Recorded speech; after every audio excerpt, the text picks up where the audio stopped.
Hello everyone, আজকে চলে এসেছি একটি ভিন্ন স্বাদের ব্রয়লার মুরগির রেসিপি নিয়ে। যারা ব্রয়লার মুরগির একই রকম রেসিপি খেতে খেতে বিরক্ত তাদের জন্য আজকের এই রেসিপি। এখানে আমি প্রায় 700 গ্রামের মতো মুরগির মাংস রেগুলার কাট করে কেটে নিয়েছি। এখন এটিকে টক দই এবং লবণ দিয়ে ম্যারিনেট করে নিচ্ছি।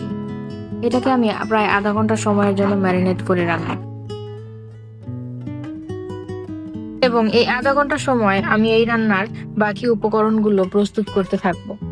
আজকের রান্নার জন্য আমার লাগছে নারকেল বাটা। আর এই নারকেল বাটা দেওয়ার জন্য আমার আজকের রেসিপিতে একটি ভিন্ন ধরনের স্বাদ যুক্ত হবে। এখানে আমি নারকেল বেটে নিয়েছি এবং আরো লাগছে পেঁয়াজ বাটা। 1 কাপের বেশি হবে, আমি পেঁয়াজ পানি দিয়ে বেটে নিয়েছি। আরো লাগছে কাঠবাদাম। কয়েকটি কাঠবাদাম আগে থেকেই পানি দিয়ে ভিজিয়ে রেখেছিলাম। এর সাথে যুক্ত করে নিচ্ছি 1 চা চামচ পরিমাণ পোস্ত দানা। এখন এই দুইটি উপকরণকে খুব ভালোভাবে বেটে নিতে হবে। এরপর চলে যাচ্ছি মূল রান্নায়। একটি প্যানে পরিমাণ মতো তেল দিয়ে দিচ্ছি এবং এতে গরম মশলা অ্যাড করে নিচ্ছি। দিয়ে দিচ্ছি তেজপাতা, এলাচ, দারুচিনি এবং গোলমরিচ। এলাচগুলো অবশ্যই মাঝখান থেকে থেতো করে নিতে হবে, এতে করে এলাচের সুঘ্রাণ বেরিয়ে আসবে।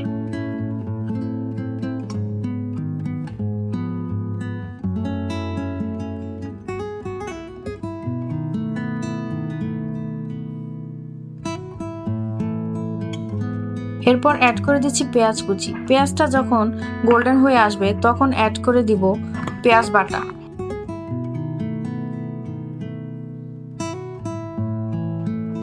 পেঁয়াজটা কিছুক্ষণ নাড়াচাড়া করে ভেজে নিতে হবে। পেঁয়াজটা ভাজা হয়ে গেলে এখানে অ্যাড করে দিতে হবে আদা বাটা এবং রসুন বাটা।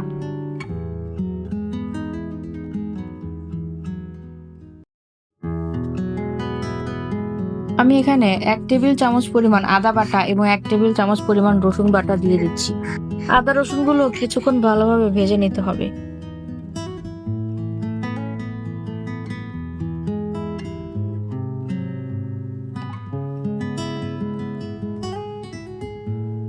আদা রসুনটাকে কিছুক্ষণ ভালোভাবে ভাজা ভাজা করে নিয়ে এরপর অ্যাড করে দিচ্ছি সে বাদাম এবং পোস্ত দানার পেস্ট। এবার সবগুলো উপকরণ ভালোভাবে নেড়েচেড়ে ভাজা ভাজা করে নিতে হবে এবং খেয়াল রাখতে হবে যাতে তলানিতে লেগে না যায়। যেহেতু বাটা মশলা রয়েছে এখানে পেঁয়াজ বাটা এবং বাদাম বাটা, তাই তলানিতে লেগে যাওয়ার সম্ভাবনা রয়েছে। এরপর অ্যাড করে দিতে হবে গুঁড়া মশলা। গুঁড়া মশলা যাতে পুড়ে না যায় সেজন্য আমি দিয়ে দিচ্ছি পানি। আমি যেই ব্লেন্ডারের জারে পেঁয়াজটা ব্লেন্ড করে নিয়েছিলাম সেই জারটা ধুয়ে কিছুটা পরিমাণ পানি অ্যাড করে দিলাম।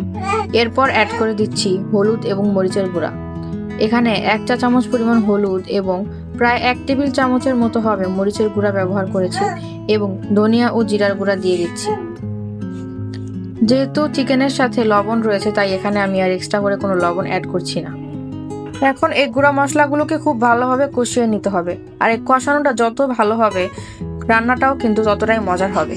যখন এরকম ভাবে তেল সেপারেট হয়ে আসবে এরপর অ্যাড করে দিচ্ছি সেই দই এবং লবণ দিয়ে ম্যারিনেট করা চিকেন।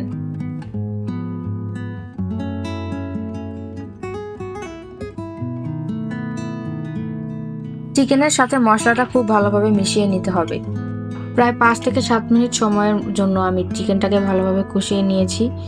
এরপর চুলার আঁচ মিডিয়ামে রেখে চিকেনটাকে ঢাকনা দিয়ে ঢেকে দিতে হবে। এই পর্যায়ে বেশ খানিকটা পানি উঠবে চিকেন থেকে। দেখতেই পাচ্ছেন চিকেন থেকে কিন্তু বেশ খানিকটা পানি ছেড়েছে এবং এই পানি দিয়েই চিকেনটা সিদ্ধও হবে আর গ্রেভিও থেকে যাবে। আমি এখানে এক্সট্রা আর কোনো পানি অ্যাড করব না। এই পর্যায়ে অ্যাড করে দিচ্ছি নারকেল বাটা। নারকেল বাটাটা দিয়ে বেশ কিছুক্ষণ সময় ভালোভাবে মিশিয়ে আবার চিকেনটাকে ঢাকনা দিয়ে ঢেকে দিতে হবে।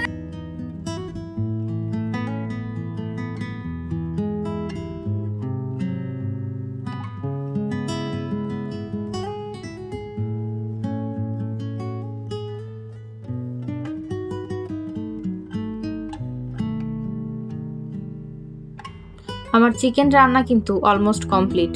এখন উপর থেকে অ্যাড করে দিচ্ছি কিছুটা কাঁচামরিচ কুচি। আপনারা আপনাদের পছন্দ মতো গ্রেভি রেখে চিকেনটা রান্না করে নেবেন। আমি এই পর্যায়ে চুলার জাল অফ করে দিচ্ছি এবং একটি সার্ভিং ডিশে চিকেনটা সার্ভ করে নিচ্ছি। এটি ভাত, রুটি, পরোটা যে কোনো কিছুর সাথেই খেতে ভীষণ ভালো লাগে। আপনারা অবশ্যই বাড়িতে এটি একবার হলেও ট্রাই করে দেখবেন।